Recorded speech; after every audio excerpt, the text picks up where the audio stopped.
नूहों में किसानों और प्रशासन के बीच टकराव की स्थिति बनी हुई है। जमीन के मुआवजे की मांग को लेकर किसानों ने आज गांव धीरदुका में धरना स्थल पर हुई महापंचायत में इंडस्ट्रियल मॉडल टाउन रोजका मेव में काम रोकने का ऐलान किया। इसके बाद किसान धरना स्थल से उठकर Haryana state industrial and infrastructure development corporation के दफ्तर पहुंच गए। वहां धरना लगा दिया गया। यहां काफी संख्या में महिलाएं और पुरुष पहुंचे। इनको देखते हुए पुलिस बल भी तैनात किया गया। आईएमटी रोजका में स्थित धीरदोका गांव में मुआवजे को लेकर पिछले 5 महीने से किसानों का अनिश्चितकालीन धरना चल रहा है।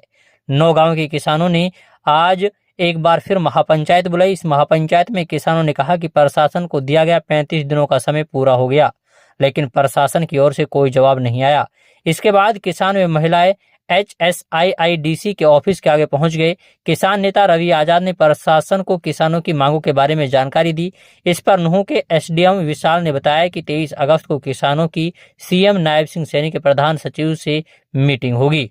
वहीं आपकी जानकारी के लिए बता दें कि IMT रोजगार मेव के लिए 9 गांव खेड़ली, कंकर, मेहरोला, बड़ेलाकी, कंवरसिका, रोजका मेव, धीरदुका, रूपाहेड़ी, खोड़ और रेवासन के किसानों की साल 2010 में 1600 एकड़ जमीन अधिग्रहण की गई थी। उस दौरान जमीन को सरकार द्वारा 25 लाख रुपए का मुआवजा देकर प्रति एकड़ अधिग्रहण किया गया था, लेकिन इसके बाद सरकार ने फरीदाबाद के चंदावली, मचगर गांव की जमीन को भी अधिग्रहण किया। यहाँ के किसानों ने कोर्ट में याचिका दायर कर जमीन को सस्ते दामों में सरकार पर लेने का आरोप लगाकर मुआवजा बढ़ाने की मांग की थी, जिस पर कोर्ट ने किसानों को प्रति एकड़ 2 करोड़ रुपए की राशि देने के आदेश दिए। इस दौरान जब 9 गांव के किसानों को पता चला कि इन गांव के किसानों को 2 करोड़ रुपए प्रति एकड़ मिले हैं, तो उन्होंने भी सरकार के खिलाफ मोर्चा खोल दिया। बता दें कि इस पर सरकार ने किसानों से बातचीत करते हुए उनकी जमीन को 46 लाख रुपए प्रति एकड़ देने की बात कही। उनसे एफिडेविट पर साइन करा लिए ताकि किसान कोर्ट में न जा सके। सभी किसानों को 21-21 लाख रुपए देकर कहा कि आगे आपको 25-25 लाख रुपए और दे दिए जाएंगे, लेकिन आज तक भी किसानों को 25-25 लाख रुपए नहीं दिए गए हैं। आज पंचायत रखी गई थी IMT का काम बंद करवाने के लिए, और पिछले दिनों 4 जुलाई को पंचायत हुई थी, जिसमें आप सबके सामने एग्रीमेंट को रद्द करने के लिए और 25 लाख रुपए प्रति एकड़ ब्याज सहित देने के लिए प्रशासन ने सरकार की ओर से 5 हफ्ते का समय मांगा था, जो 7 अगस्त को पूरा हो गया है। आज 13 अगस्त है, 7 अगस्त तक का समय था, लेकिन सरकार की तरफ से और प्रशासन की तरफ से कोई सकारात्मक जवाब हमारे पास नहीं आया। कमेटी के सदस्यों के साथ कोई बातचीत नहीं करी गई। तो आज हमने पंचायत में फैसला लिया, कमेटी ने फैसला किया कि IMT के काम को अनिश्चित काल के लिए बंद करेंगे और HSIDC के ऊपर धरना लगाएंगे। और आपने देखा भी है कि लगभग 3 किलोमीटर लंबा शांति प्रिय मार्च हजारों किसान करके आए और HSIDC की यहाँ पर बैठ गए। उसके बाद यहाँ HSIDC के अधिकारियों से और SDM जो यहाँ के हैं उनसे बातचीत हुई है, और उन्होंने कहा है कि जो हमारे अधिकार क्षेत्र की चीजें हैं, लगभग 8-10 मांगे उसमें और भी हैं, उनके ऊपर हम काम कर रहे हैं। और जो एग्रीमेंट कैंसिलेशन की और जो बकाया मुआवजे की बात है, वो सरकार की, मुख्यमंत्री की जिम्मेदारी है। इसलिए हमने 23 अगस्त को सरकार के प्रिंसिपल सेक्रेटरी के साथ आपकी कमेटी की मीटिंग रखवाई है।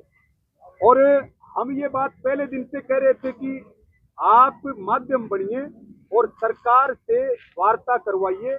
ये चीज सरकार के लेवल की है, लेकिन ये इसको लापरवाही कहिए, इसको ढिलाई कहिए कि 29 फरवरी से ये धरना चल रहा है। 5 महापंचायतें हो चुकी हैं। 24 जुलाई को विशाल ट्रैक्टर मार्च भी हुआ, लेकिन उसके बाद भी सरकार और प्रशासन कुंभकर्णी नींद में सोया हुआ है।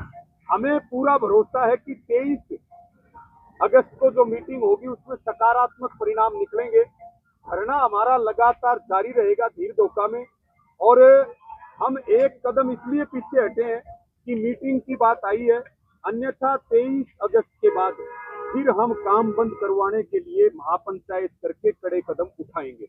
इसके साथ में आज एक सड़क हादसे में एक बेटी को भी गंभीर चोटें आई हैं, जिसका नल्लड़ मेडिकल कॉलेज में इलाज चल रहा है। तो उसके लिए भी हमने कमेटी को और उनके परिवारजनों को कहा है कि इसकी दरखास्त दीजिए और जिसने भी हिट एंड रन किया है,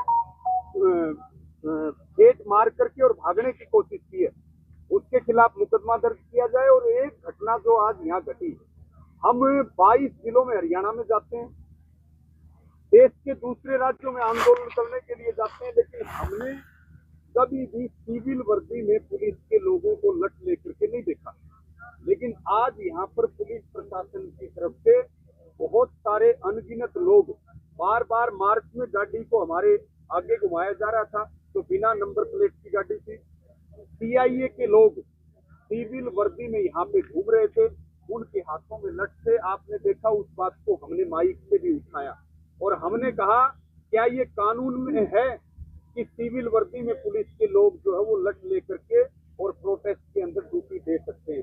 अगर कल को किसी और आदमी ने, किसी शरारती तत्व ने यहाँ पे कोई हरकत की, तो उसकी जिम्मेदारी पुलिस लेने के लिए तैयार है क्या?